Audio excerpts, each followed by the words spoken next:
Welcome back to the Morning Brew here on CNC 3. Well, we now turn our attention to our regional neighbor, Guyana. There's a new twist to their elections.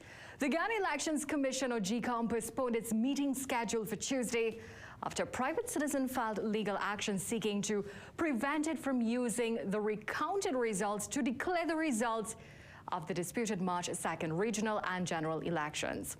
Now, the 3 government-nominated members on the 7-member GECOM told reporters that the chairman, retired Justice Claudette Singh, had been served with the court action filed by the private citizen, Ms. Singer-Jones, and that the matter will be heard in the High Court on Wednesday at 10 a.m. What does this all mean now? Attorney at Law Charles Ramson from Guyana joins us now to explain. Good morning. Good morning. How are you? It's a pleasure to be here. And good morning to everyone in Trinidad. It's as though every day there's a new twist to the Guyana elections. This latest court action, what does this now mean? First of all, I would like to thank you for your interest as one of our Caribbean partners, CARICOM partners. And it has been a saga. It's almost as if it's a Netflix series of one episode after another. What's going to happen next? Most people would have thought that it was coming to an end on Monday or yesterday, and then the government, the party in power for the moment, would have filed these proceedings, because I know that you said it's a private citizen, but it's not for all intents and purposes a private citizen. It's a person who is associated to the party of the government in power. They were one of the individuals who, the person was one of the individuals who was doing work during the recount on behalf of the party in power at the moment. From where you stand, do you see more legal action coming forward? I believe that everybody has a right to file, but I also know that it will be very difficult for the court to entertain this beyond what the legal parameters allow it to be to entertain. So what my expectation is, without being prejudicial to the issues, the substantive issues before the court, is that the court will more than likely not issue any orders to impede the work of the Elections Commission. Having been, now it's 4.5 months since our election, and it's been these unwavering efforts by the government, because they just refuse to concede, having realized that they've lost the elections. They had planned to rig this election all along, and when they realized, when it was exposed that they were rigging the election, instead of backing off and saying, look, we want a peaceful transition, and maybe uphold some of the honor that they would have had, they still refuse to concede. In fact, very recently, the president and the leader of their party has said that because GECOM hasn't issued any declaration, then he cannot concede. Well, that says to me that he doesn't understand what the word concede means, because you don't have to wait until a referee in a contest determines that you have lost the election for you to concede. You concede in advance of or prior to the referee saying that you've lost the election. The determination of whether you would win the election is on the basis of more votes which were casted. It's as simple as that. The People's Progressive Party for the opposition, of which, incidentally, I'm a member. I'm also a candidate in this election as well on behalf of the party.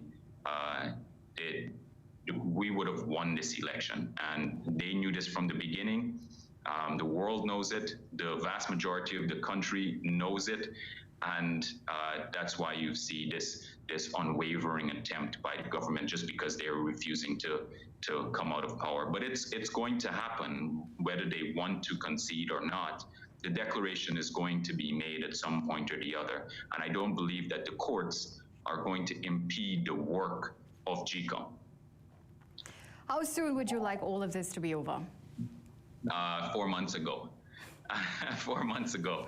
But I would say that the fact that there has been this undue delay can be seen as a victory on behalf of democracy and the strength of the institutions to not allow the diabolical hijack of our country.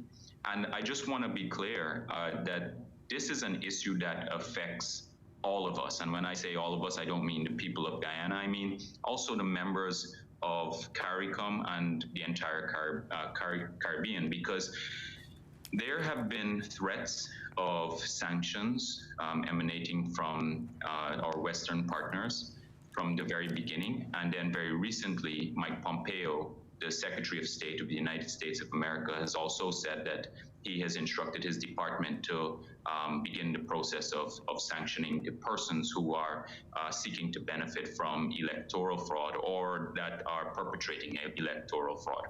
So it will affect all of us.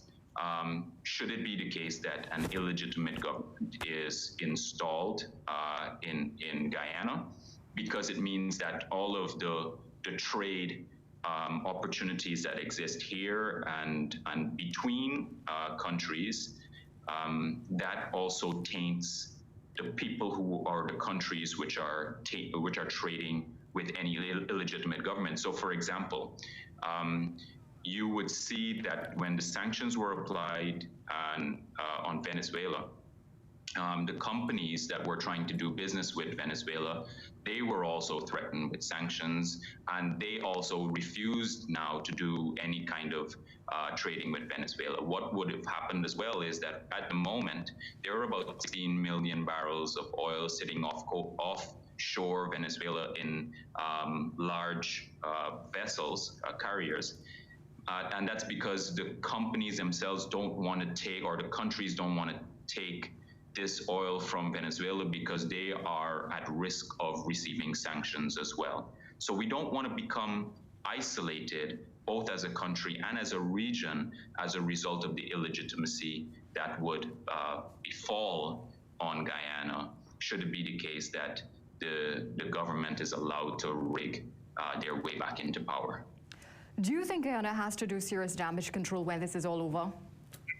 Damage repair, absolutely. Not only damage control. I mean, damage control is what we should have been happening right now. But instead of trying to do damage control, what you would have seen in Trinidad is that while the CCJ case was going on to determine whether finally we should have this the declaration be based on the recount. There were large ads placed in the newspaper, and exacerbating the unwillingness to come out of power. That's the first thing. And then the second thing is that they were threatening to de-recognize the CCJ as well as its involvement in CARICOM. And that is the extent that these individuals are willing to go to hijack political power in the country.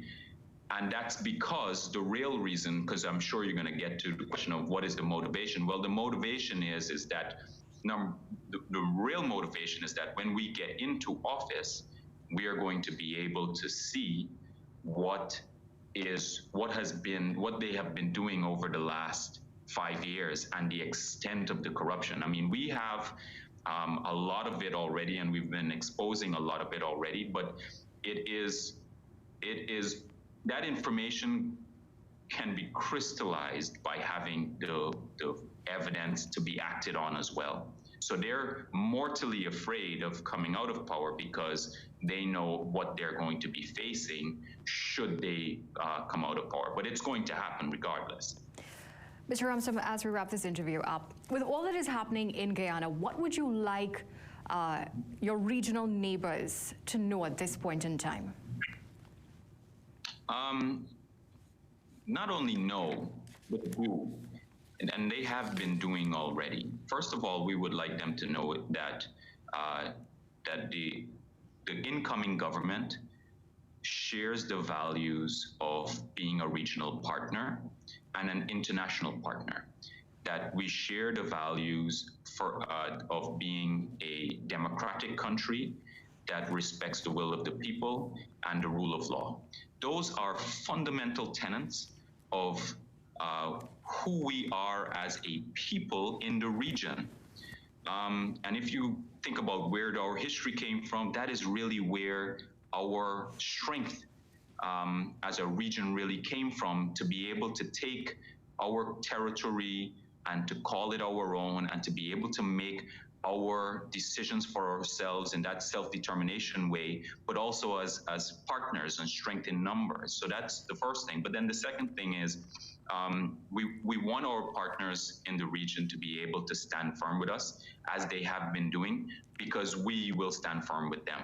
Oh. This is really a battle for the world, right? Right. Thank you so much, Mr. Ramson. I'm so sorry, but we are out of time. Right. But I'm certain we'll be keeping in touch. I mean, this Guyana issue, we're really hoping that it comes to an end soon, and the people of Guyana will emerge victorious, whatever that means to them.